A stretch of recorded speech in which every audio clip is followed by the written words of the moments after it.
The Georgia Bulldogs are still the standard in the SEC, but they're also a team that hasn't won a college football playoff game since 2022 against TCU. So, what exactly are fair expectations for the 2026 version of the Dogs?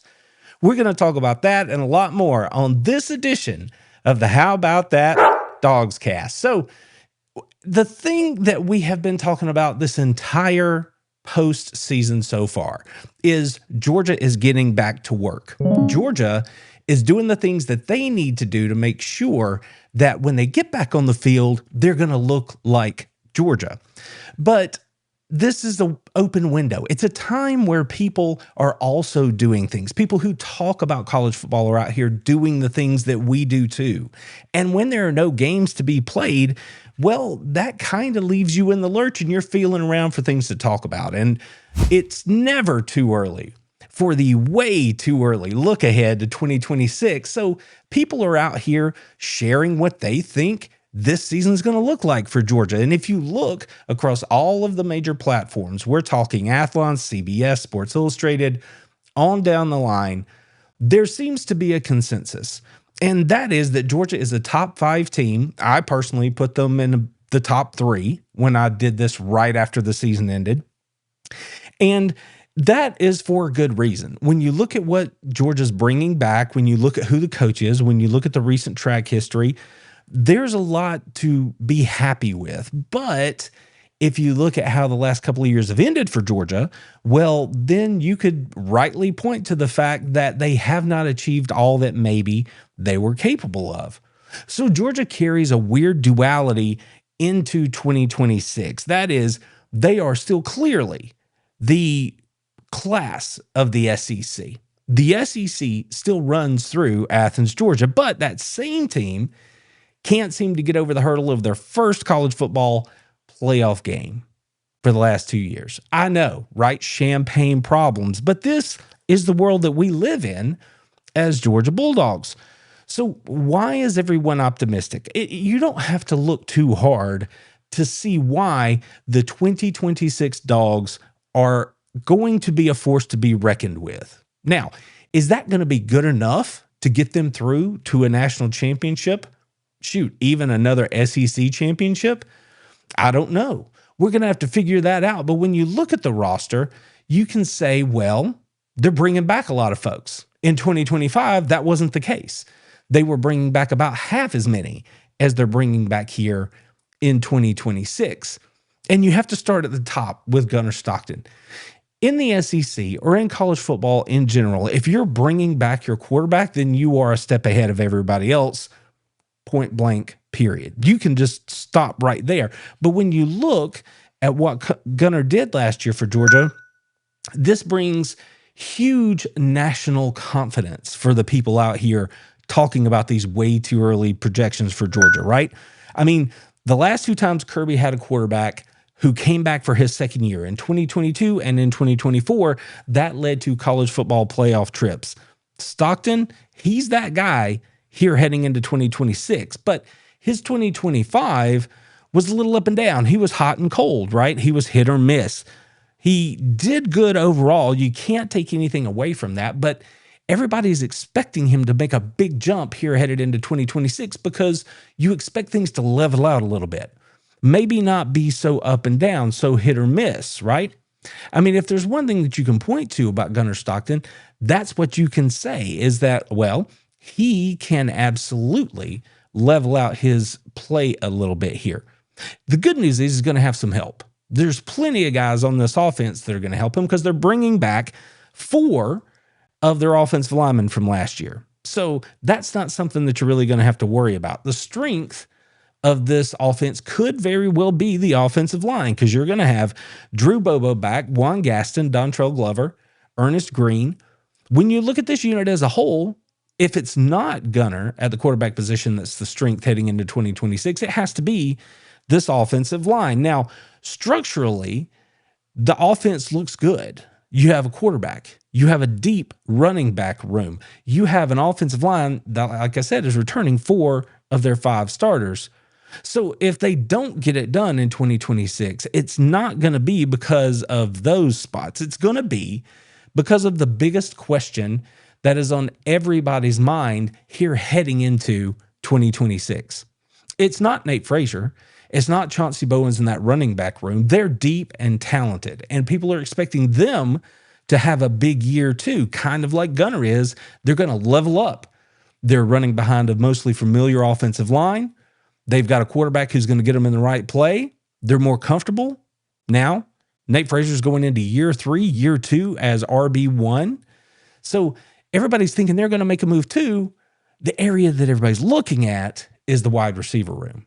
Will this room be able to step up and do what they need to do, carry their weight for Georgia to achieve the way they want to achieve here in 2026? And there's good reason for this, because there was actually mass attrition. You may have known it, but maybe you didn't think it through.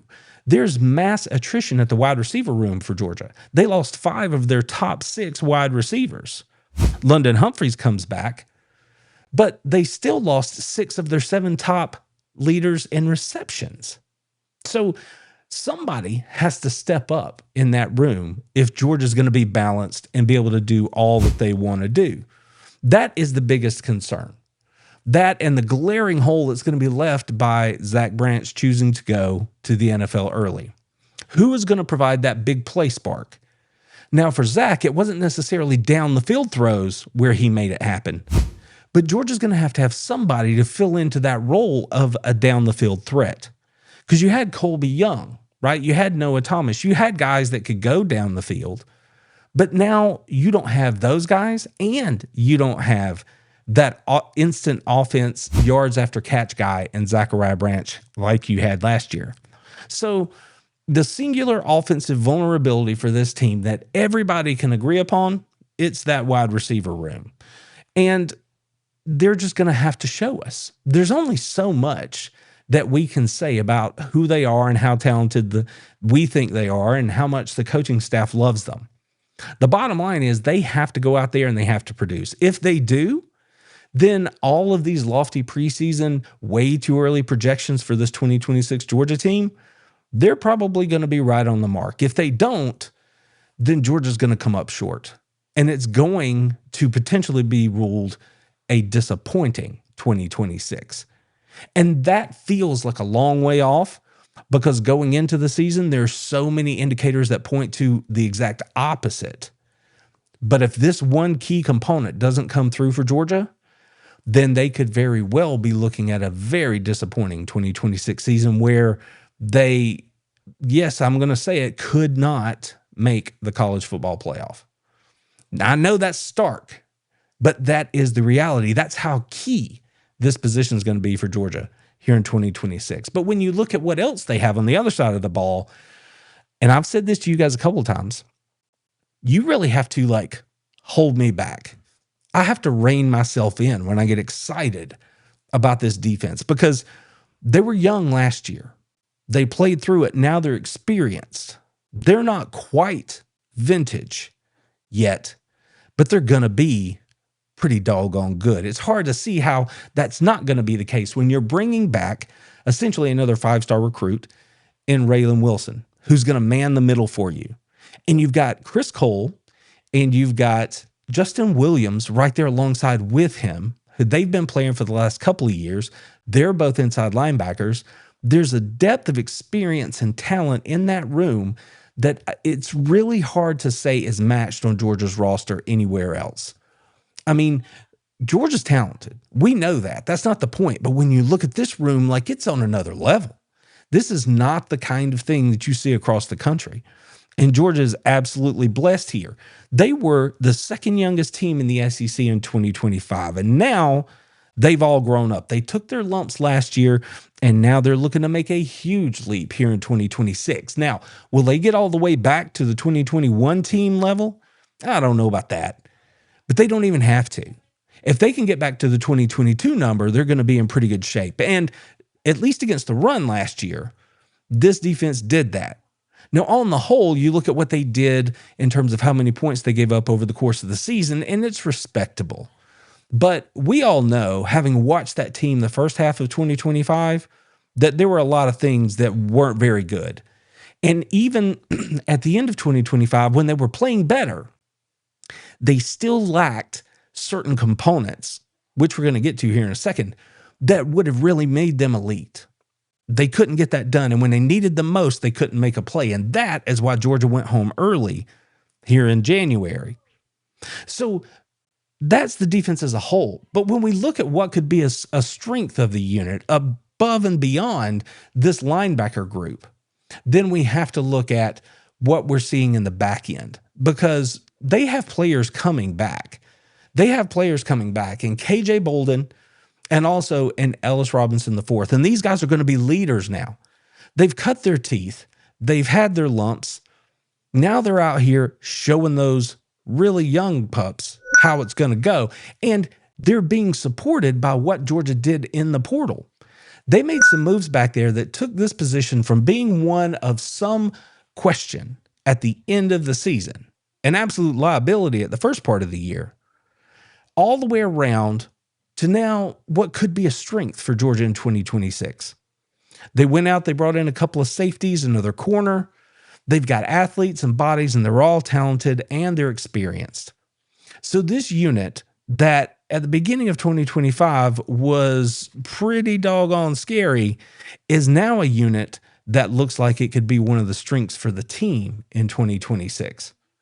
But we all know this all works together. And if there's one thing that was a bigger problem for Georgia than anything else last year, it was the edge position. It was getting after the quarterback, tackles for loss. It was game-changing plays that Georgia didn't get last year. They finished 122nd, I believe it was, in tackles for loss in 2025. That's not very good. There's only 130 some odd teams. So if Georgia's going to be better, they must develop a more consistent pass rush. We know that Gabe Harris is coming back. We saw him grow, and we know how much he was missed in the Sugar Bowl when he was injured and couldn't go. We know that Georgia went to the portal to get some help. And Amaris Williams, who's another young player, has a season under his belt and has a very, very high ceiling. This one player could really turn things around for Georgia in terms of how they're getting after the passer here in 2026, but he still has to go do it. But he's not alone, because Quintavious Johnson, homegrown kid, is now really coming into his own. This could be a year where he becomes a household name around the SEC, which is not something that maybe you would have pointed to prior to last season, because last year was his year where we had to see him grow, and we did. But again, if Georgia's really going to make this happen, they absolutely have to get more pressure from the edge. They have to create more turnovers. They have to force more tackles for loss. And if they do that, then this defense could truly move into that elite territory that we've gotten so used to seeing them perform at under Kirby Smart. That's the biggest thing that sticks out, but there is more. They are young. They were young. Now they have grown up along the defensive line. They lost some people 2 years ago. They were very young in 2025. But now those young players are really starting to come to the fore. And I think 2026, we're going to see them become those difference makers that we're used to seeing along the defensive line for Georgia. Now, Elijah Griffin, when people look at him, he was a freshman All-America last year for Georgia. And when people look at him, they say, man, he's just scratching the surface of what he can be. If he has a wonderful offseason, he has a healthy offseason, and he can get to 2026 raring to go, then Georgia is going to end up in a much better spot along that defensive line than maybe we felt like we were at times last year, because we're looking at Griffin right now, but there are other names there like Xavier McLeod. Joseph Jonah Ajonye is going to be able to bump back down inside and play his more natural position of defensive tackle. You've got Kenny Ogboko in the middle there, who hopefully will be swallowing up blockers and allowing that talented linebacker room to run free. This unit did their growing up last year. This year, they also could step to the fore and become real difference makers for Georgia, and that would change everything about the season outlook. It would take Georgia's season from potentially a really, really good year to maybe a fantastic year, maybe a championship year if these guys show up. But that brings me right back. We're talking about these young guys. That edge position is going to be so important for a couple of reasons. A, There's players there, they're young, but they're talented, and none is being looked at to contribute more in year 2 than Isaiah Gibson for the Dogs. And we just learned this week that they're going to have a new coach at the outside linebackers position, at the edge position for Georgia. Chidera Uribe, he has decided to go to the NFL. He has decided to advance his career, and that's fine, because at Georgia, you don't take a position like the OLB coach unless you are a guy who's a fast climber, a big mover, a rising star in college football. That's the only kind of guy that comes into the Georgia defensive staff. And Uzo Duribe has only been there since 2022. We're heading into 2026, and he's already out the door. 22, 23, 24, and 25. So 4 seasons in Athens. And the entire time, people were circling, wondering how long he was going to be there. And the time came for him to move on. So now that means that the young players, like Isaiah Gibson, the players who really started to show us what they were all about last year, Gabe Harris, Quintavious Johnson, the new addition of Amaris Williams, right? All of these guys are now going to have a new coach day to day, drilling them on how to do it the way Kirby wants it done. How much difference is that going to make in that room? When you take a talented room and you put a new voice into it, and I'm not saying anything about Chidera Uzo Duribe here. He did a wonderful job while he was in Athens. But a new voice sometimes can change things. So will that new voice be able to elevate this group to make that difference that Georgia needs them to make in 26? I don't know, but it's going to be one more thing that we're going to have to look at and pay attention to as we get into the season, because if they get it right, it could make all the difference in the world for Georgia this fall. There are things I can't say on YouTube, but I say them on How About Them Dogs Plus. Want to learn more? Just click the link below. Go premium. Be elite. So who is Georgia heading into 2026? Well, the SEC goes through Georgia until it doesn't. That's what J.D. Pickell said. You may know him from On3. He's not the only one saying it, though. I've been saying that for months. And it's true. We say it because it's a fact. I mean, all Georgia has done, yes, I understand they lost to Ole Miss in the postseason this year. But we're looking at a team that is still top tier inside the conference. They are the program that everyone is chasing in the league. People may not want to admit that, but it's the truth. I mean, they've won 3 SEC titles in the last 4 years. They've had 11 plus wins in 8 consecutive seasons. So any way you look at it, when you're talking in terms of how are they looking going into 2026, it's very clear. Georgia is in the top group of teams in the SEC. We can argue over whether or not they are elite. We can argue over whether or not they are a national title contender, even more so favorite. But what you can't argue is that inside the conference, they are top tier. They are squarely an SEC favorite headed into the season.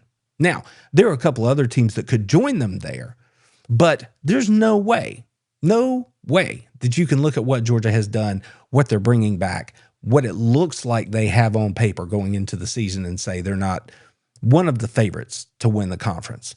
So that brings us to the schedule. If the league runs through Athens, what exactly is it that Georgia's going to have to do along the way? What are they going to have to navigate to cash all this in and make it actually count?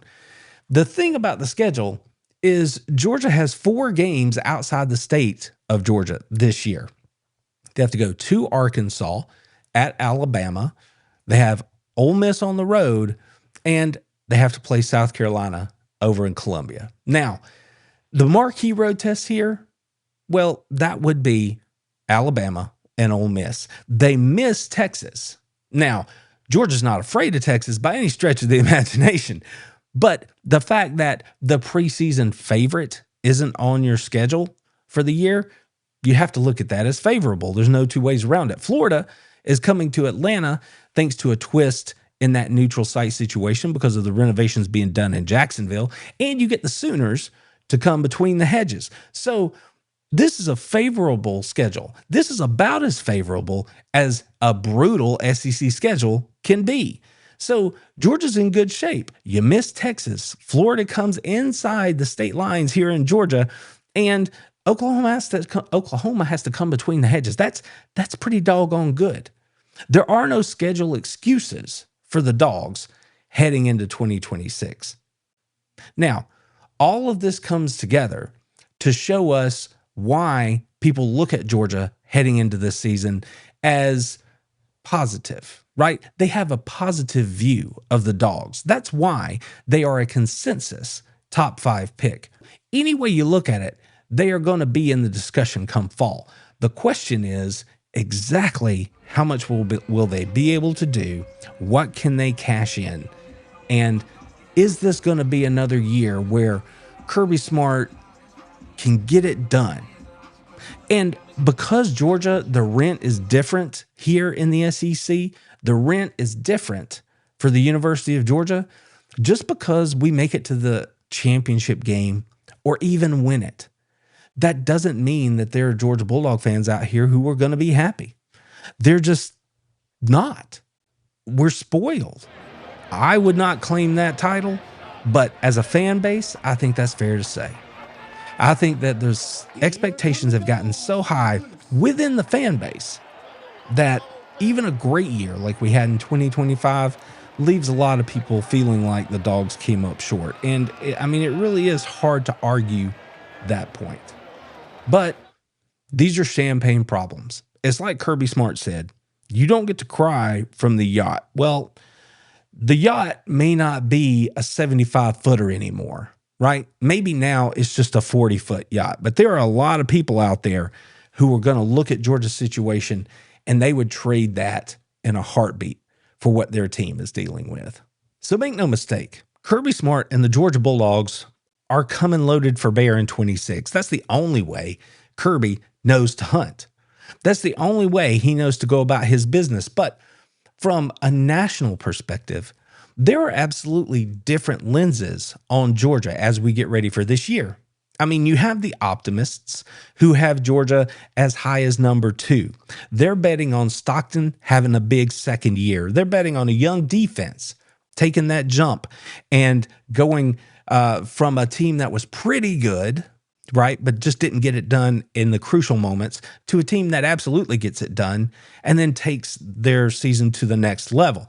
They're counting on the superstructure at the University of Georgia, Kirby, continuity and talent, and thinking, man, this team is ready to pop here in 2026. It's all going to come together. I don't know how Kirby's going to do it, but he's going to figure it out. That's what they're looking at. I think you could probably put me in that group because I had Georgia, like I said, as a top 3 team. So if it all comes together, I guess you'd have to call me an optimist, but I think Georgia could have a really special year. Now, there's another group that's like the middle lane group where they see Georgia as a cautious top 3, but they certainly have them in the top 5. This group, they love the backfield. They love the offensive line. They love the defensive upside of it all, but they're still worried about the receivers. They're still out there saying, man, that pass rush, it needs to be a little bit better. And all of this is fair. They're not without, right to say these things, but they're not over their skis like I might be headed into 2026. And then you have the skeptics, and there are a few of these. The most notable of which is RJ Young, who has the Dogs all the way back at number 8 heading into this season. RJ is going to point to the Sugar Bowl loss against Ole Miss, and he's going to say, man, Zachariah Branch has left the building, and you've got nobody that I can trust to do what he did for you last year. Fair. So I'm not mad at him, but he's kind of more on the back foot when it comes to the Dogs as we head into the season. And that's fine, because the idea here is that there are guys like RJ Young who say, I will believe that they are truly elite if they can figure out those things that I just mentioned and they start winning college football playoff games again. Like I said, fair. And there are a large number of Georgia Bulldog fans who fall into this group. I would actually say, based on this week, what I've seen, that number is surprisingly large. So what has to happen if Georgia's going to max out their 2026? I think it comes down to this. Offensively, Stockton, he has to go from a top 10 Heisman guy to a top 5 quarterback in the country. And I know you're like, no, he doesn't. You're going to have a great running game. But when I look at everything else that's going on with the wide receivers, yeah, he does, because he's going to have to help those young wide receivers grow up. He's going to have to throw them open. He's going to have to give them an opportunity to make more plays for him. That's something that he didn't do in 2025, and we need to see it here in 26. We need to see fewer streaky moments and more closer moments from Gunnar Stockton. If he does that, then this offense is going to be just fine. That wide receiver room, they have to give us one or two out of that group. They're going to be go-to guys. They're real difference makers. The offensive line, they have to replace that one that's missing, which essentially means they got to fix the left side of the line. If they do that, they keep the run game rolling like it was in 25, and they keep protecting Gunnar and giving him a chance to throw the ball down the field, then Georgia's going to be in good shape, and they're probably going to make a deep run into the college football playoff. Now, defensively is first and foremost got to be that pass rush. We got to see it. We have to see that tackle for loss thing climb. We have to see those numbers improve over last year. 122nd in the country, not going to get it done. They have to be able to get pressure without blitzing more consistently. That linebacker room that I love so much, they got to show up and play like it.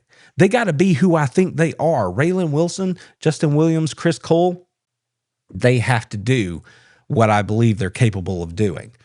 That secondary, by November, by the time Ole Miss and all those guys come around, this group, it needs to look like a fully baked Kirby secondary. If they can do that, then you've got this unit coming together as a whole. And I mean, the sky very well could be the limit for this team. So what are fair expectations for the 2026 Georgia Bulldogs? Well, I think a baseline expectation, the floor for this team, should be double-digit wins, right? They should be in the SEC title hunt again with a very strong chance to be in the 12-team playoff. If they do that, that's what I think we all can expect fairly from this team. Now, what's a reasonable goal? Well, that would be to get back to winning college football playoff games. It's been a minute. I know it's great to hear your name called on selection day. I know it's great to think about the matchups at whatever far-flung destination they have us playing in, but you got to go win those things. If you show up, really all you've done is put yourself in the spotlight for disappointment. And that's what Georgia fans have faced the last couple of years. So it's time to get back to doing those sort of things, because if you don't, then the narrative starts to slip from you. You don't want them to be saying, man, Georgia's going to stall out for 2 quarters out of this game, right? You want to get them to back to where they were at the end of 2025, where Georgia was talking about dragging other teams into the deep end because that's where they wanted to do their work. That is what we have to get back to. That is a reasonable goal here in 2026 for the roster that Kirby Smart has put together. So what would be a true ceiling for this team then, if that's the case? Well, that would be not only to make it back to the college football playoff, not only to win a game, but to win a national championship. That would be a true ceiling for this team. I think they have everything they need to do it, especially the talented roster, the schedule that they have in front of them, about as favorable as it's going to be, and the core that they're bringing back of guys that grew up in 2025. It's right there on the table for Georgia. The question is, will they be able to take advantage of this opportunity? In 2025, I said, Kirby has an opportunity to go out and show us that he can win without having the best team. Because in 21 and 22, Georgia was the best team in college football, and they showed it. Last year, they didn't get that done. They were talented, but they were young, and they were missing a couple of key components that didn't give them that opportunity. So Kirby missed that chance to show that he could win even when he didn't have the best team. In 26, I think it's too early for us to say Georgia is the best team in college football. People would probably point to Texas or maybe Ohio State for that moniker, but Georgia's in the conversation. Now, we'll assess this as the season moves along. If we get to the middle of the year and that seems to be the case, Texas and Ohio State, maybe they are the elite teams out there, then maybe we'll revisit that Kirby thing about winning without the best team. But this team absolutely has everything that they would need to go out and win a national title. It's just, will they take advantage? What would a true disappointment look like for this Georgia Bulldogs team? If they miss the college football playoff, then this season is a failure. There's no other way to look at it. And if you watch this channel a lot, you know that I don't use that word. I believe in the integrity of the game. I believe that if you go out there and play hard and put in the effort, however you finish is how you finish, but we're not going to diminish what you did. In this instance, given the landscape of college football, given the systems and everything else that I love about the University of Georgia under Kirby Smart, this would be a failure if Georgia doesn't make the college football playoff. So that's also on the table.